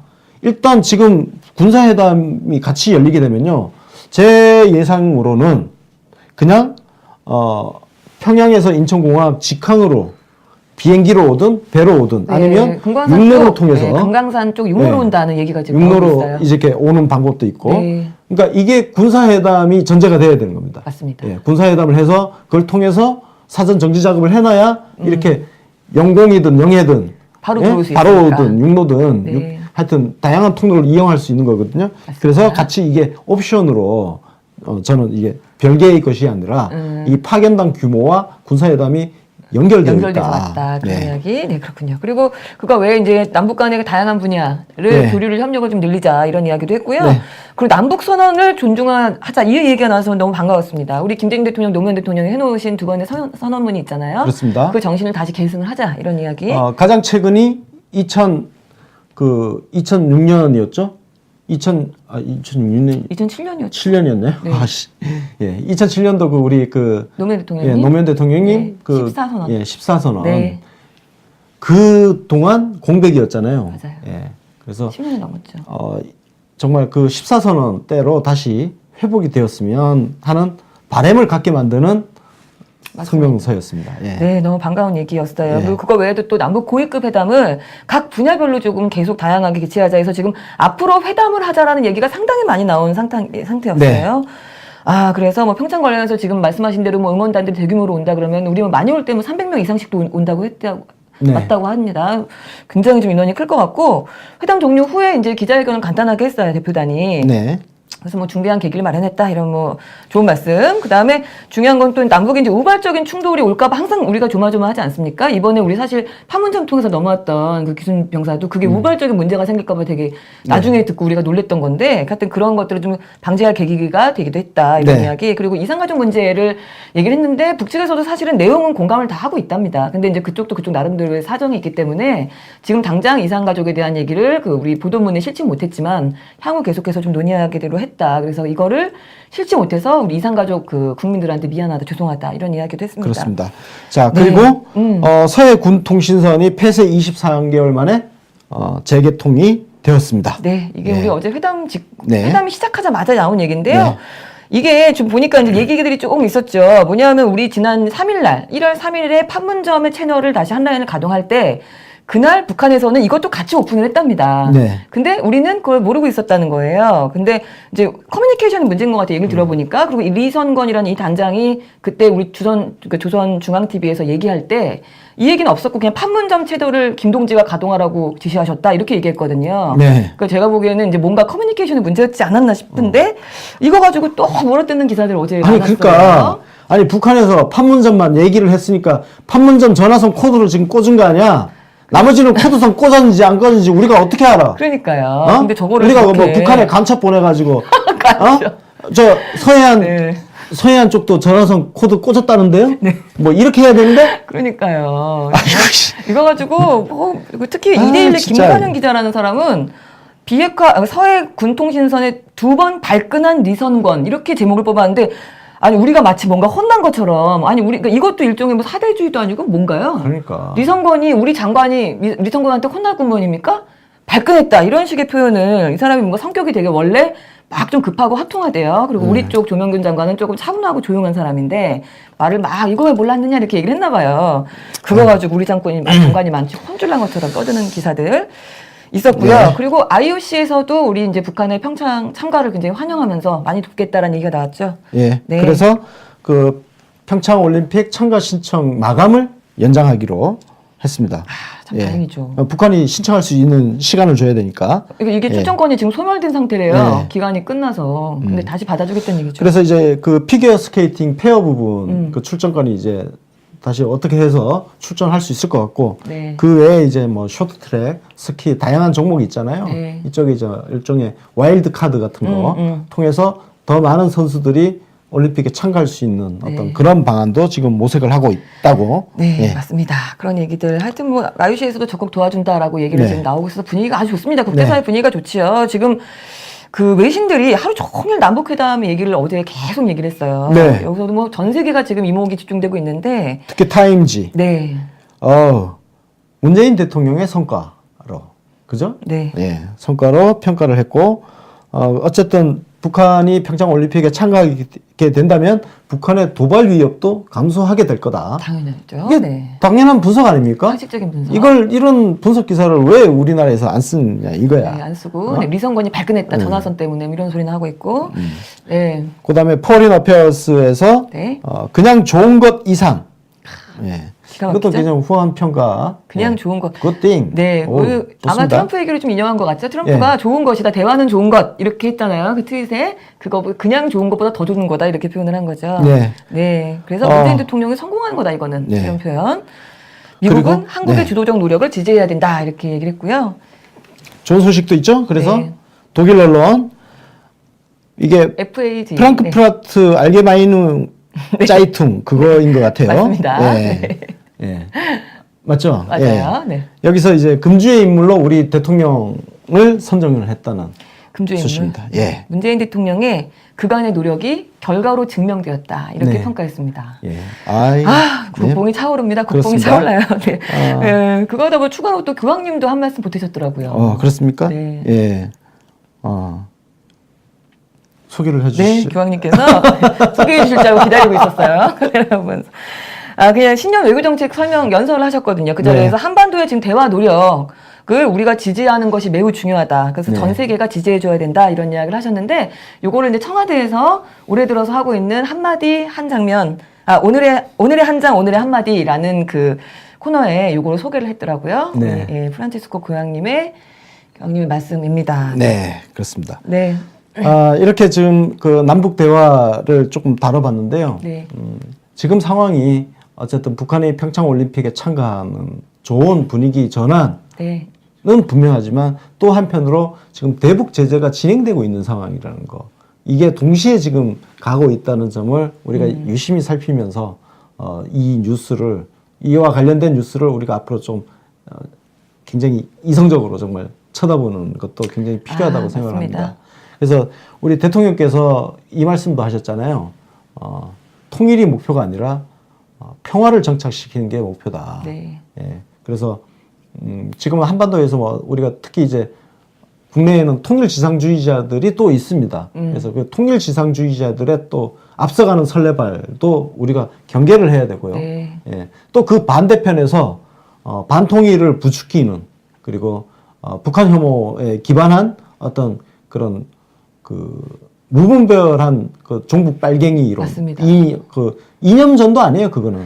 맞아요. 이념도 그 이념이 아니에요. 이념이 아니죠. 하여튼 그런 무리들이 지금 양쪽에 공존하고 있기 때문에 우리가 이 가운데에서 정말 균형 감각을 잘 네. 갖고 이 문제가 이 사안들이 이 흐름이 정말 잘 관리될 수 있도록 대통령께서 잘 끌고 가고 계시지만 우리가 그 뒤를 잘 뒷받침해주는 역할을 해야 되지 않겠냐 그런 네, 생각을 합니다. 맞습니다. 예. 요즘 뭐 그 이 관련된 기사들 우리 댓글 보기 시작하니까 댓글에 지금 딱 말씀하신 그 두 양극단들이 굉장히 웃겨요. 네.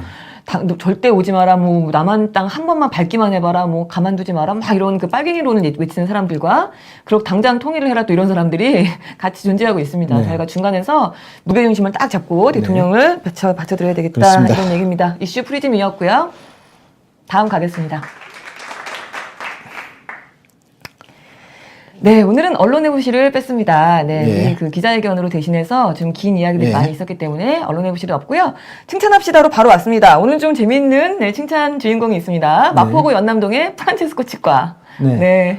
저희 시청자분께서 제보를 해주셨어요. 네. 그 본인이 좀 자주 다니는 치과인데 네. 그 치과에서 저게 이렇게 붙여놨다는 붙여놨다고 합니다. 아, 네. 정말 놀라운 깨어있는 의사 선생님. 네.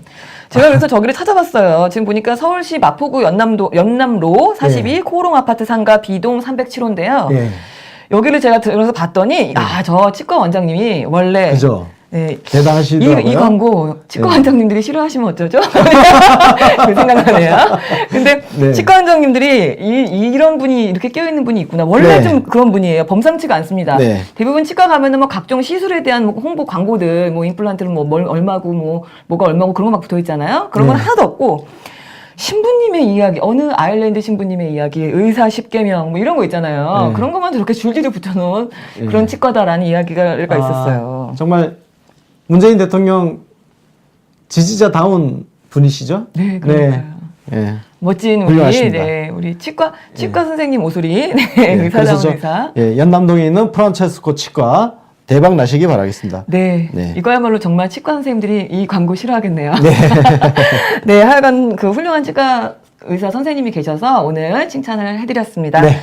아, 오늘 뉴스인 세계가 준비한 소식 다 전해드렸고요. 예. 1월 10일 수요일이었습니다. 그리고 오늘 오후 3시에 네. 김종민 의원 인터뷰가 있는데요. 네.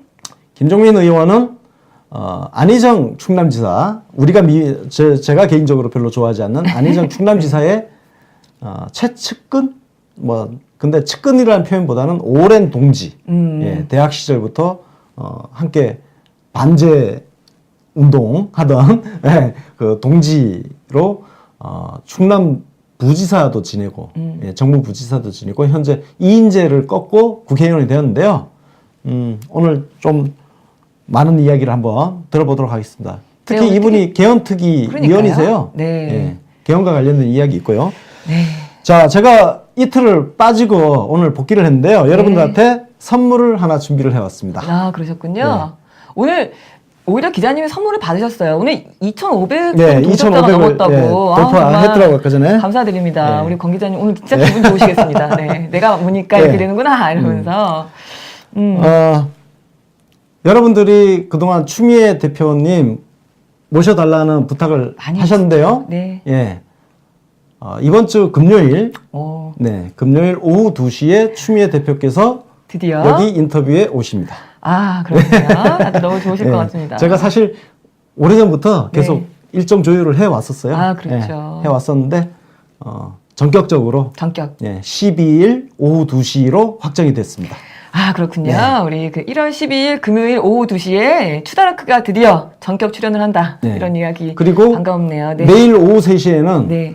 노원에서 고생하고 계시는 황창화 위원장님이 그렇군요. 내일 오후 3시에 출연하십니다. 아, 반가우신 분들은 이제 지선 시작이네요, 정말. 예. 속속들이 뵙게 되는 것 같은데, 그럼 오늘은 일단 김종민 의원 3시 라이브.